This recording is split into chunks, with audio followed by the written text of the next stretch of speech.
deep to right, a rocket, and it is gone. This is hit high and deep to left. Schwarber's back at the wall, and it's gone to the opposite field. There's a blast to left field. Back is Schwarber, and it's gone. Throwing something in the upper 90s. A high fly, right field and deep. Joey Gallo, second of the night, into the second deck. Twins hit 4 home runs, and Michael A. Taylor was back at work once again in center field, covering a ton of ground. He made a couple of great catches last night and made another one. Good to see the Twins get a win for him in this one. Here are the hitting performances tonight for the Twins. 11 hits, 7 walks, 9 strikeouts. Again, those 4 home runs. Willie Castro was a late scratch in this one. I haven't really heard anything from that. We'll see what becomes of that. You see Donovan Solano still out.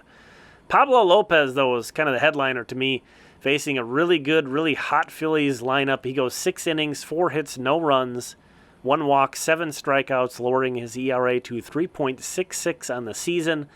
And again, that tremendous catch by Michael A. Taylor and a great reaction. I posted this the other day on Twitter or X or whatever they're calling it now.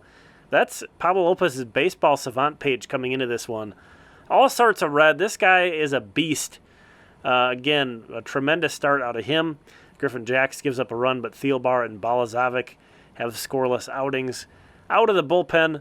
But Pablo, 60 of his 92 pitches for strikes there. Tremendous outing.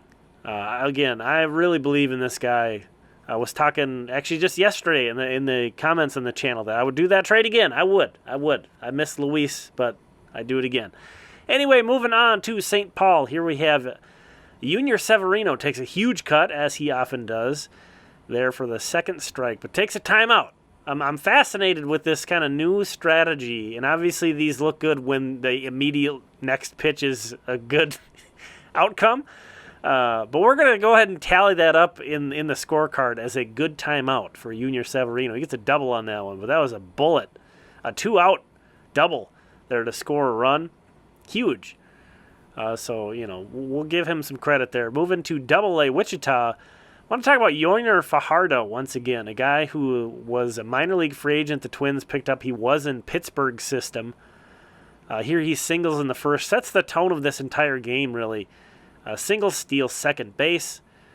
A little bit later, a couple batters later, actually steals third base here. He stole another base later in this game. He has 39 steals in the season, does Yoyner Fajardo. Having a breakout year as a 24-year-old.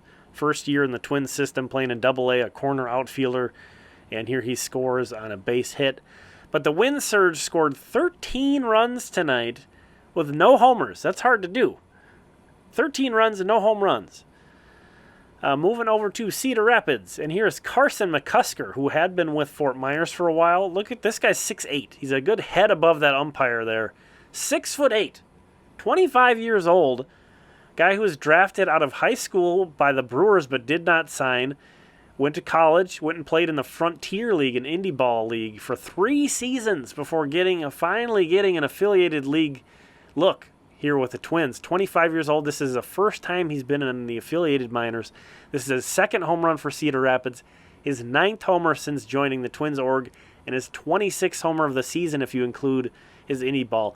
Here in the bottom of the 9th, 10-10 score. You see 0-2 count. This batter doesn't like the call. This is a Quad Cities, guys, to be clear. Steps out, takes his time, tries to collect himself. I think he was trying to get a tally for a good timeout. He thought he'd called timeout, but the umpire didn't. So, I haven't seen too many miscommunications like this before, but man, that is a concern. You wouldn't want to see something like this happen in like a big league, big situation in particular, because clearly the batter thought he'd called timeout. He says it right here, I called timeout, but the umpire didn't hear him or misinterpreted it. I don't know, but that was just an unfortunate situation. Anyway, top of the 10th inning here, Emmanuel Rodriguez up to bat.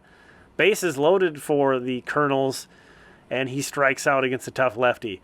Good to see Erod back in there. He was removed from yesterday's game, had that collision, so he did play today.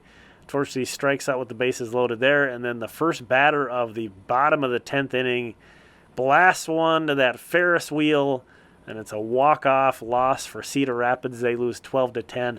Here are the minor league starting pitchers. Patrick Murphy, who was a relief pitcher, went 4 tonight for the Saints. His previous season high was 3, which was his previous outing. So great to see him stepping up, a guy with big league time. Jalen Nowlin had a nice start for the Wind Surge. Corey Lewis struck out 6 for the Colonels. The Saints game is still in progress. Jake Rucker, that line of his is off the bench. Alaric Solare, who we featured last night, left that game early. Not sure why. But Jake Rucker has a huge game off the bench for them. Kalai Rosario and Danny De Andrade also showing out tonight. Here are the results from this evening. The Wind Surge win, the Muscles win, the Twins win, and again, that Saints game was still in progress. Thanks for checking this out. Thank you so much to all the channel members for sponsoring these things. Here are the premium members. We'll talk again soon.